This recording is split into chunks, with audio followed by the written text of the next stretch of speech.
প্রিয় শিক্ষার্থীবৃন্দ, আসসালামু আলাইকুম ওয়া রাহমাতুল্লাহ। আশা করি তোমরা ভালো আছো। আমিও ভালো আছি আলহামদুলিল্লাহ। আজকে নতুন আরো একটি বিষয় নিয়ে তোমাদের সামনে হাজির হলাম। তো যে যেখানে আছো সেখান থেকে শুরু থেকে শেষ পর্যন্ত যদি ভিডিওটি দেখো তাহলে তোমাদের অনেক উপকৃত হবে বলে আমার বিশ্বাস। So welcome from Jalal academy.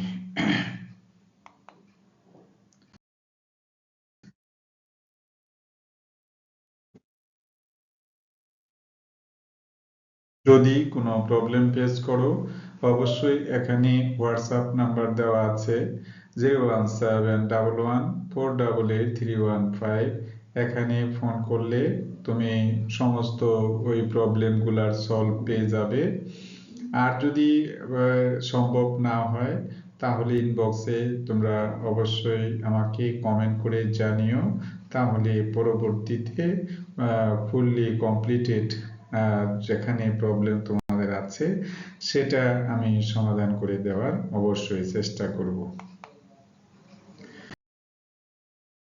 Principles of finance. বিগত কয়েকদিন যাবৎ আমি ফিন্যান্সের উপরে তোমাদের সাথে আছি। বিবিএ অনার্স যারা আছো অ্যাকাউন্টিং ডিপার্টমেন্টে, ম্যানেজমেন্ট, মার্কেটিং অ্যান্ড ফিন্যান্স, তাদের সবার জন্যই এই বিষয়টি কাজে লাগবে। ইভেন যারা তোমরা প্রফেশনাল কোর্সে আছো তাদের জন্য এই অধ্যায়টি অধিক গুরুত্বপূর্ণ।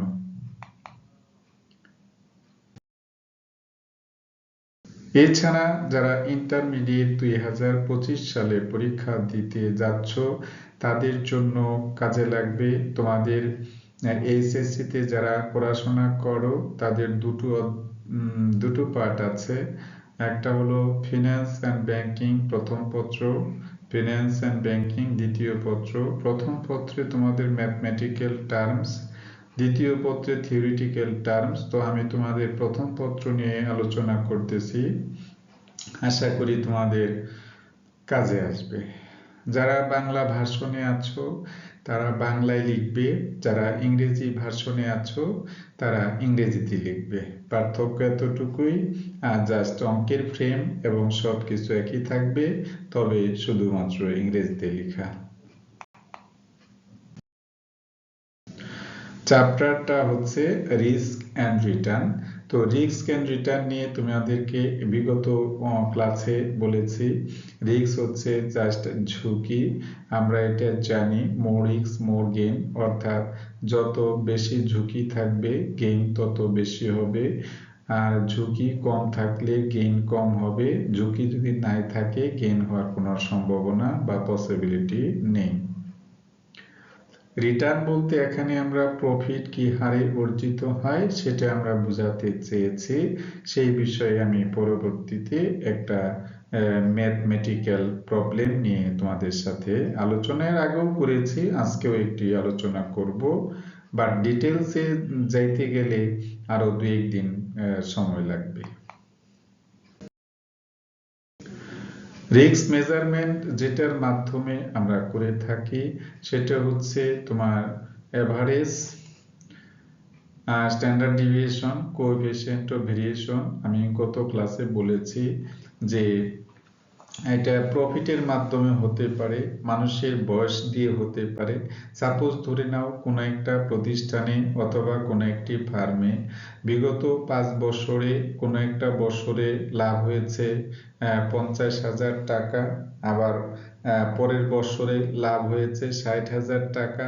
এভাবে ক্রনোলজিক্যালি 5 বছর যে পরিমাণ প্রফিট অর্জিত হয়েছে সেই প্রফিটকে আমরা যতগুলো বছর থাকবে সেই বছরের সংখ্যা দ্বারা কি করব, ভাগ করব। তো ধরে নাও এখানে 5 বছর ছিল, তো বিগত 5 বছরের প্রফিটকে আমরা 5 দিয়ে ভাগ করলে যা আমি পাবো সেটা হচ্ছে এভারেজ প্রফিট। আর সেই এভারেজ প্রফিটকে স্ট্যান্ডার্ড ডিভিয়েশন করার জন্য এর আগেও আমি বলেছি যে স্ট্যান্ডার্ড ডিভিয়েশন হচ্ছে জাস্ট পরিমিত ব্যবধান। পরিমিত ব্যবধান মানে যে x একটি সংখ্যা থাকবে এবং গড় একটি সংখ্যা থাকবে, সেই x এবং গড়ের পার্থক্যের বর্গ যা হবে তাকে নাম্বার অফ ইয়ার অথবা নাম্বার অফ ফ্রিকোয়েন্সি দ্বারা ভাগ করব, যে মান পাবো তার বর্গমূলকে পরিমিত ব্যবধান বলা হবে। এখানে পরিমিত ব্যবধান দ্বারা প্রতিষ্ঠানের কোনো কমেন্ট বা মন্তব্য করা যাবে না। যদি মন্তব্য করতে হয় সেটা অবশ্যই কোএফিসিয়েন্ট অফ ভেরিয়েশনের মাধ্যমে করতে হবে। প্রিয় শিক্ষার্থীবৃন্দ, একটু খেয়াল করো, সাপোজ ধরে নাও এখানে পাশাপাশি যদি দুটো প্রকল্প থাকে, ধরে নাও প্রকল্প 1 এবং প্রকল্প 2। প্রকল্প 1 এর মধ্যে কোএফিসিয়েন্ট অফ ভেরিয়েশন করার সময় এটাকে আমি সংক্ষিপ্তভাবে সিবি বলে থাকি। সিবির সূত্রটা হচ্ছে sigma divided x bar into 100। তো দ্বিতীয় প্রতিষ্ঠানের জন্য সেম ওয়েতে আমি সিবি করব sigma divided x bar into 100। তাহলে এই দুইটা সূত্র পাশাপাশি রেখে যদি দেখা যায় কোনো একটা ফার্মের রিস্কের মাত্রা আসছে 10%, আবার আরেকটা ফার্মের রিস্কের সিবির মাত্রা আসছে 11%। এখানে একটা বিষয় তোমরা খেয়াল করবে, মানে যে প্রতিষ্ঠানের সিবির পরিমাণটা বড় তার ঝুঁকিটাও বড়, আর যে প্রতিষ্ঠানের সিবির মান ছোট তার ঝুঁকিটাও ছোট। সুতরাং ঝুঁকি এখানে এই মেজারমেন্ট আমরা করব যে ভেরিয়েশন বা সিবির রেটটা যার বড় হবে তার ঝুঁকিটা বড় হবে, আর সিবি রেটটা যার ছোট তার ঝুঁকিটাও কম হবে। সুতরাং যার ঝুঁকি কম তাকে আমি কি করব, অ্যাকসেপ্ট করব, আর যে ফার্মের বা যে প্রতিষ্ঠানের ঝুঁকিটা একটু বড় সেই প্রতিষ্ঠানকে আমি গ্রহণ করব না, বা সেখানে আমি বিনিয়োগে আগ্রহ প্রকাশ করব না। এটি হচ্ছে অঙ্কের মূল বিষয়াদি আমি আলোচনা করতেছি। তাই এই ব্যাপারে তোমার বিগত একটি বা দুইটি লেকচার গিয়েছে। এখানে একটু দেখো, the value of share in as follow. Year আছে 2012, 13, 14 এবং 15 সাল। Value of share at the end বলা যাচ্ছে যে value of share at the end মানে বছরের শেষে আমার ভ্যালুটা কত। এখানে 31.25, তা 20.75, 20.88, 67.00। ডিভিডেন্টের পরিমাণটা হচ্ছে এখানে ডট ডট ডট নাই, পরেরটা 1.53, পরেরটা 1.53, পরেরটা হচ্ছে 2। তো এখানে কি করতে বলেছি খেয়াল করো, ক্যালকুলেট রেট অফ প্রফিট মানে পার্সেন্টেজ অফ প্রফিট, কতটুকু অর্জিত হয় সেটা শুধুমাত্র এখানে নির্ণয় করতে বলা হয়েছে। Calculate rate of profit, that means এখানে তো সাল আছে 2012, 13, 14, 15। তো 12 সালে ওপেনিং আমরা শুরু করেছি, সেখানে কোনো রেট পাওয়া যাবে না, 13 থেকে শুরু হবে। তো 13 সালে যেভাবে আমরা প্রফিটের রেটটা নির্ণয় করব একইভাবে ক্রোনোলজিক্যালি লাস্ট পর্যন্ত করব, মানে সেম ওয়েতেই করব। সুতরাং তিনটে ইয়ারের মধ্যে ধরো 2013 সালকে যদি আমি করে দিই, তাহলে 14 এবং 15 সাল যে বাকি থাকে সেম ওয়েতে তোমরা করে নিবে। দেখো রেট অফ রিটার্ন 2013, এই যে রেট, ডি মানে হলো ডিভিডেন্ড প্লাস P1। P1 হলো তোমার বছরের শেষের মূল্যটা, P0 হচ্ছে প্রথম, এখানেও P0 আছে।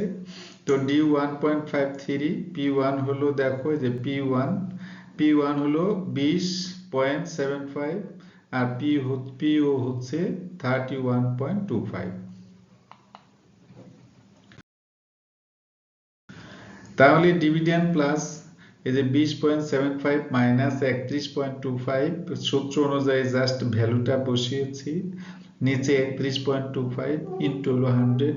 সুতরাং এখানে প্লাস থাকুক, 20.75 থেকে 31.25 গেলে যে পরিমাণ থাকে সেটার থেকে আবার এটা মাইনাস পয়েন্ট থাকবে, এটার থেকে এটা বাদ দিলে মাইনাস 8.97 থাকে, নিচে 31.25 ইন্টু 100, তাহলে মাইনাস 28.70।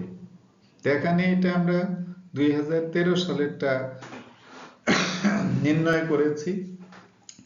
2014 সালেরটা একইভাবে, 2015 সালেরটা একইভাবে তোমাদের করতে হবে।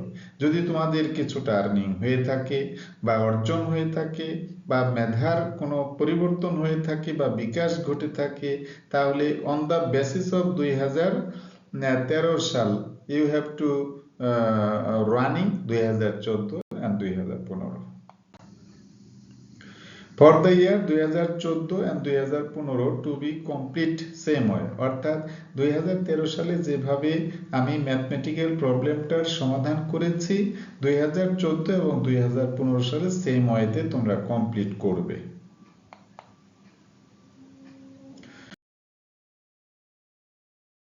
তো thanks for watching. If you realize it is helpful for you, please like, comment and share. যদি তোমাদের ভালো লাগে অবশ্যই লাইক, কমেন্ট এবং শেয়ার করবে।